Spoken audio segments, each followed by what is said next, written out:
Phyllis's next guest is photographer Marc Romanelli, who shares his thoughts about cultivating imagination and creativity in young people. He is the author of an exciting new book, The Imagination Warriors.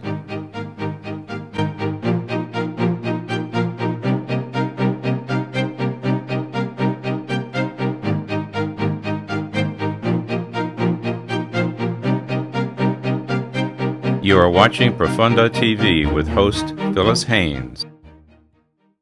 It's such a pleasure to get a chance to talk with you, Marc Romanelli. I've known you for a number of years, and then again, a whole number of years have gone by since we've had a chance to chat.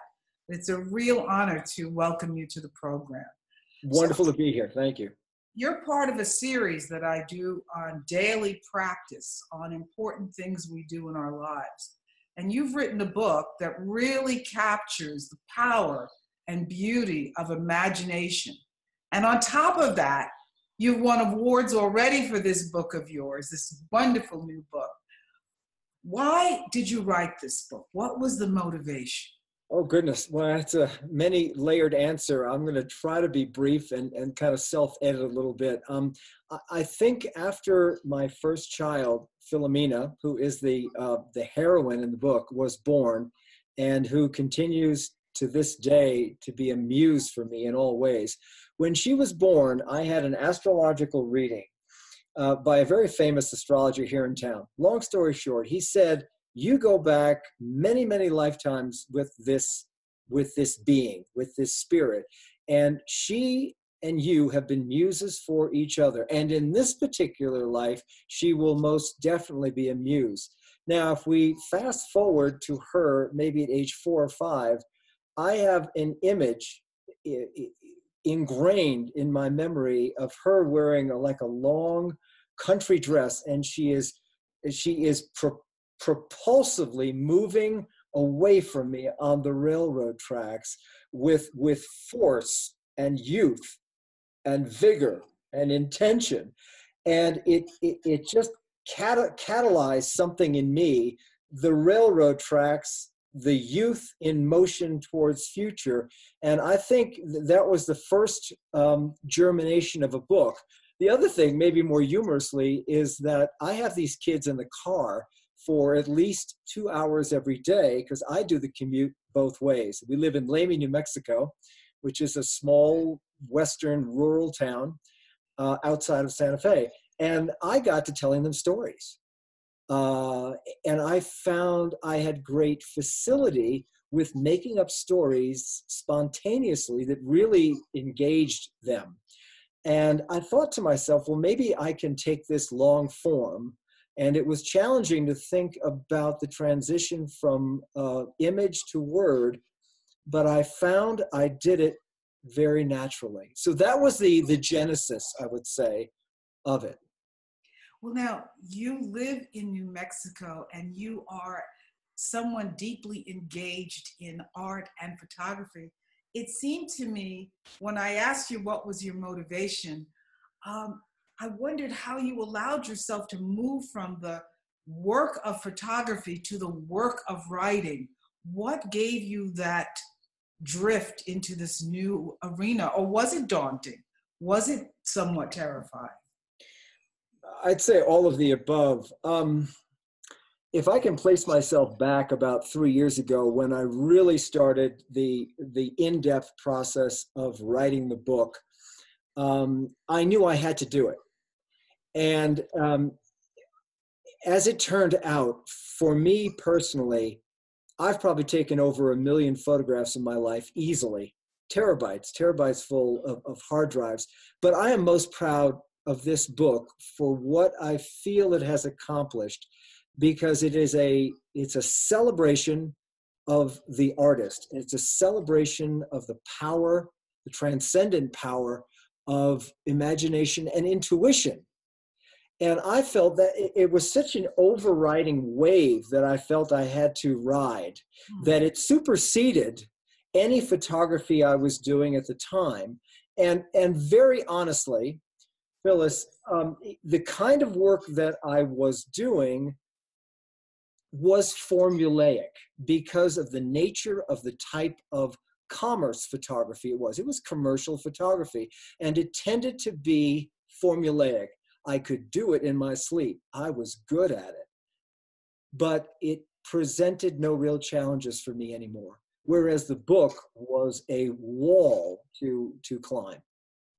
Well, you've successfully climbed that wall, and I want to go into the core of the book. I mean, I don't want to give it away.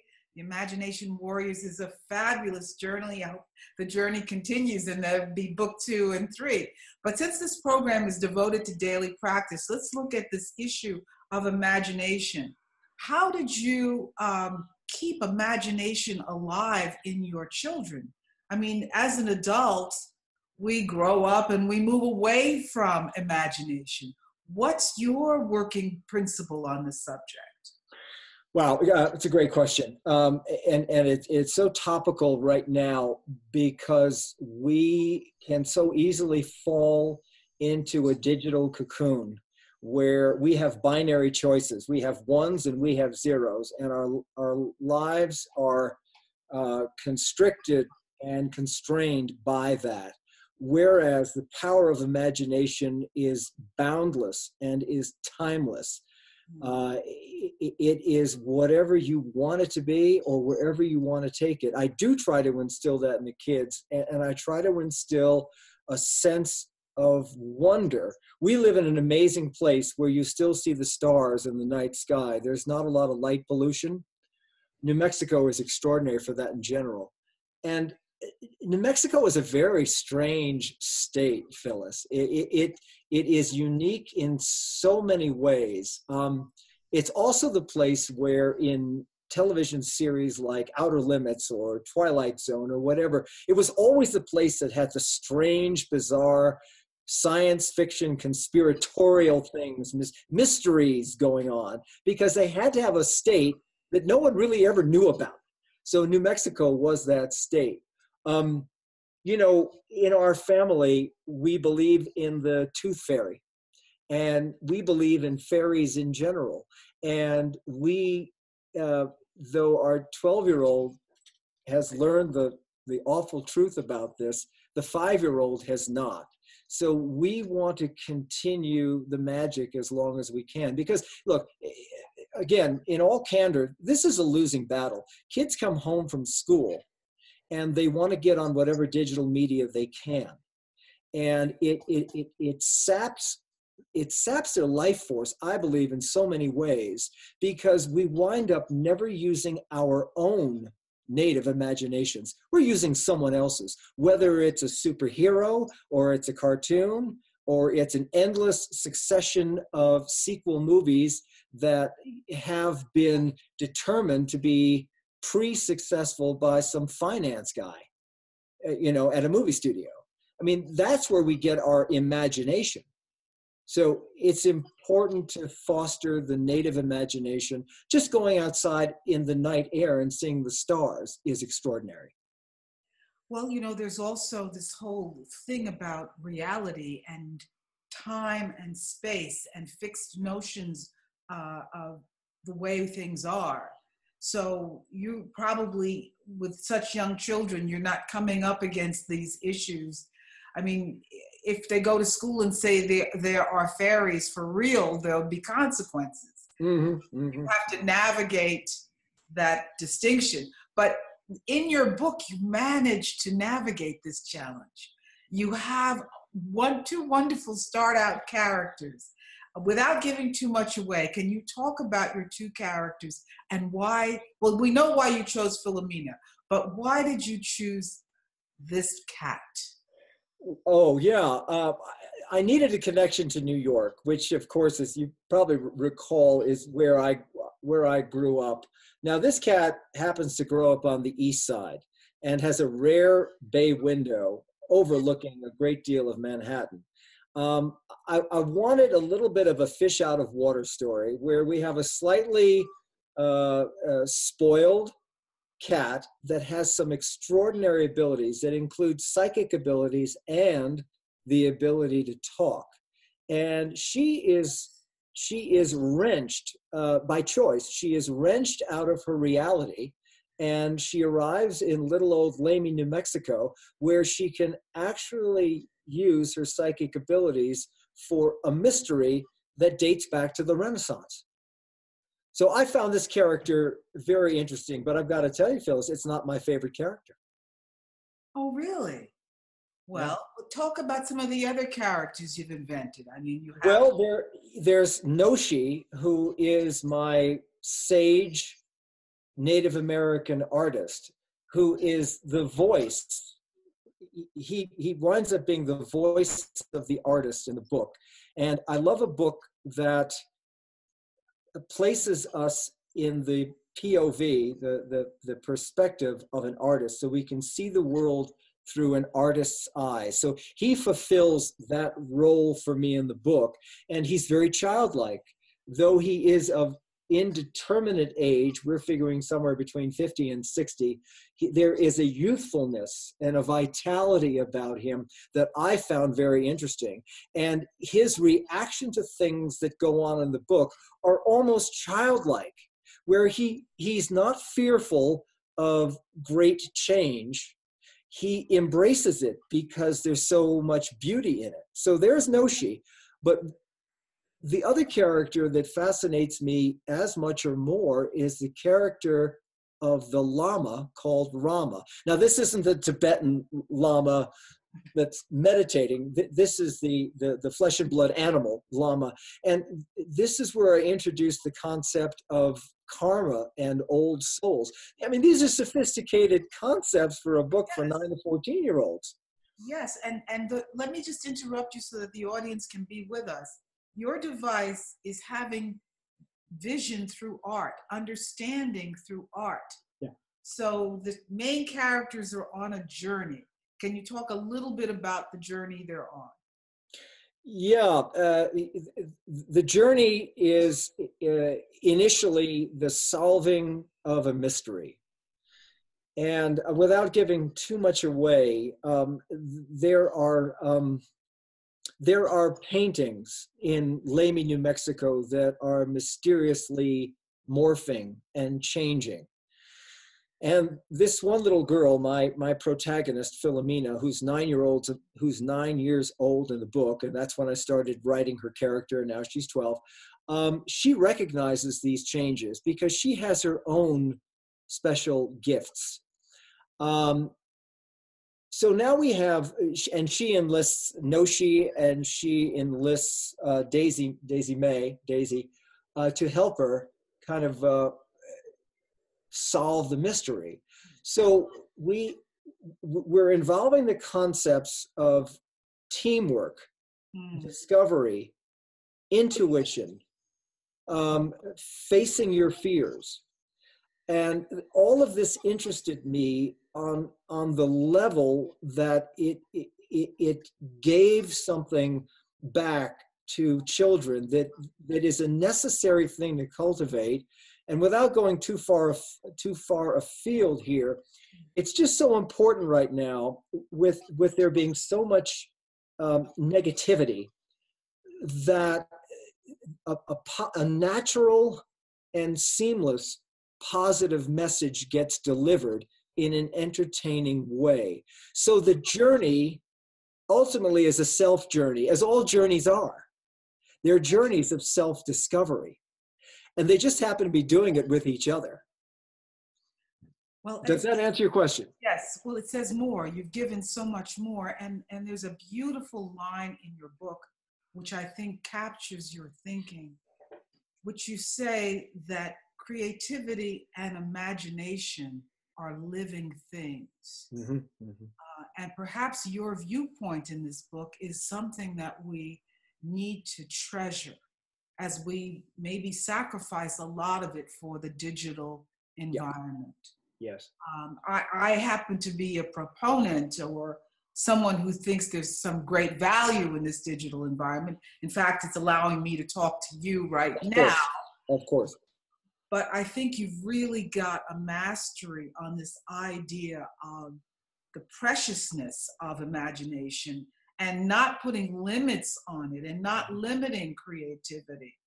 So back to you for a moment, because this is one book and a component of you. How are you with the subject of change? How have you been able to deal with changes and unexpected, unforeseen things? Goodness. I think, and you would know this, when you become a parent, there's enormous change right off the bat. And I think you have to navigate that enormous life change. That's one that comes to mind immediately. But there are other changes, of course. I mean, I'm navigating a professional change in that after an entire adult lifetime of being a professional photographer, my creative passion has moved more towards the written word. But I find that to be a natural transition. I mean, here's the thing for me, and this is where I feel like the power of intuition always guides us. And I don't know how it's really valued in today's society. I value it highly. My intuition 3 years ago was to set pen to paper. And I started out in long form, actually writing on a notepad.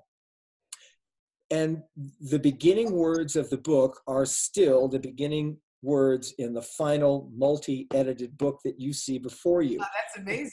It is amazing. The power of intuition powered and gave me confidence in my creative ability to see this book through. So it's intention. You know all about this. This is intention and focus and creativity can move mountains. And I stuck with it. So, fun. How does fun come into this equation? Yeah. Focus is nice, but there's got to be some fun in this. Well, yeah. So I would equate fun with the concept of play. And play is simple. I play all the time with the kids. I play makeup with the kids every day, even my 12-year-old, but especially with my 5-year-old. There is so much, there is a world to mine in this. And admittedly, you can look pretty darn silly. And both of my children say, "You're so weird, Dad. You're a goofball, Dad." And I absolutely love that. That's my badge of courage, that I can go there. And not a lot of parents can engage with their kids on that level. I'm sure a lot can, but I find this to be who I am naturally. This is not something as an overlay that I have to create. This is just me as a parent, and I go with that. So play is very important. So was the writing of the book or the journey of it somewhat fun for you, is what I'm trying to get after? It was. It was. When it wasn't agonizing, it was exhilarating. And the moments of exhilaration, and this is going to sound maybe strange, actually brought tears to my eyes during certain passages of the writing, where I had hit a vein that was important. And it was telling me that there was something important here that needed to be conveyed. And in conveying it, I got myself emotional over it. So there are moments of truth that were powerful. Yeah. And also, obviously, you've hit more than a vein because you've gotten the Mommy Award. Talk about this award.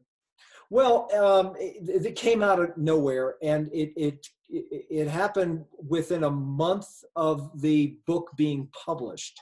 Now, what I'm understanding as an independent writer and having my own independent publishing company called Little Roman Press is, you really, to get your name and your book out there, you really have to go full on with any and all publicity you can. And what that means is submitting your book for certain awards that you feel might be appropriate. Now, we've submitted for other awards that are coming up in the near future, and I'm hopeful that I'll win some of those awards as well. It's how you get your book out there. This award had to do with an acknowledgement that the book provided a positive viewpoint for children, This is not a dystopian book. There is not one reference to digital media in the book at all. The book, in fact, exists out of time, and that was an expressed choice that I made. There's one reference to a landline phone, and that's it. And that was by design. So you take a chance when you write a book like that today, I think, where you don't have the familiar reference points necessarily. But I felt the book was best written this way. So I'm not sure that answers your question, but it appealed to them because of its positive aspects for children. That's fantastic. That's absolutely fantastic. And let's talk about Odessa Sawyer. Oh my goodness. I've got to tell you a quick story. I had gone through 2 prior illustrators. Both of them were men. Neither one of them was able to communicate with me and did not. They had an inability to do it, and then they didn't do it at all. And they were also lazy. I'm lying on the chiropractor's table, a good friend of mine, and I'm bemoaning the fact that I've got six weeks to publication and I don't have an illustrator. And he said, well, you need to call Odessa Sawyer. She's an amazing local artist. She does extraordinary work. And he happened to show me some of the work that he had there in his office. I called her that afternoon and I told her, we've got about 5 weeks to pull this thing together. Can you do it for me? Well, she was incredibly proactive, responsive. She listened to what I needed. And because she worked digitally, she works on a computer, so she works with photographic elements. She was able to seamlessly and quickly do illustrations of the vision I had and feed it back to me within an hour and say, do you like this? So we were able to go through 14 illustrations in the 4 or 5 weeks we had till publication, which was amazing. She's very talented. These works look like amazing paintings, though. I'm amazed that you say they were helped through the digital means, but I really love the beauty of this artwork. Yeah. I mean, the book is great, but it's worth also having these paintings that are like modern tarot cards. Even that was exactly our guiding principle. Was I wanted the illustrations to feel exactly like that, Phyllis. They had to have an element of a tarot card about them, as though there was a predictor of the future and of consequences. And there was so much in them on a symbolic level that the illustrations would live as fine art, really. Well, we certainly want people to go to Amazon or wherever to get your book. That's clearly going to happen. I think every parent would enjoy a book that was also free of the digital environment, but also open people to understanding time and history and the possibility of walking one day through a portal, which we all take for granted that doesn't exist, but in fact, we don't know what's beyond our current environment. So I really enjoyed your book. I don't want to give it away, all of it away. I really liked the idea of the fluidity of time. That is something that you capture in the book. Yeah. But back to you, because I think, I know you resist talking about yourself. I've noticed that even in this interview, that you are willing to talk about your children, you're willing to talk about the book. I wonder, you've traveled as a photographer all around the world. How are you different from the guy in New York City as a result of what's happened in your travels? Wow. I'll try to be succinct. You mentioned portals and that we really don't, there are no magical portals, when in fact there are. Traveling is a magnificent portal. My family and I, my wife and my 2 kids, we took a portal to Botswana back in November. And we literally went back in time. And we saw the Bushman tribe in the Kalahari. And we saw elephants. And we saw lions, lion kills. So there are portals. They just take a little while to get to. They're not instantaneous. Travel is essential, I believe, in your education of the world. And if it would be an unfortunate life, I feel, if you could not find the means to move out from wherever you are locally, so you could see more of the world. So without belaboring the point, portals are really important. And I think as I went through portals in my travels, I find them all to be humbling experiences, because you see the grand scale of things when you're taken out of your own reality and the immensity of life around you and of culture around you that gives me the feeling of being a stranger in a strange land. I still love the work of Robert Heinlein for some of those reasons. He was able to take the human experience and thrust it out to the stars in what I thought was a very humanistic way.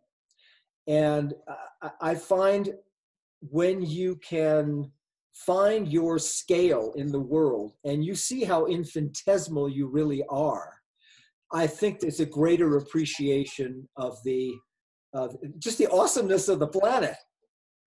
Well, on that note, Mark, I encourage everyone to read The Imagination Warriors. I think it's for children and adults. Mm-hmm. And that, in fact, the book itself is a portal. So thank you so much for the opportunity to talk with you about that. You are so welcome. This has been a rare pleasure. Thank you, Phyllis.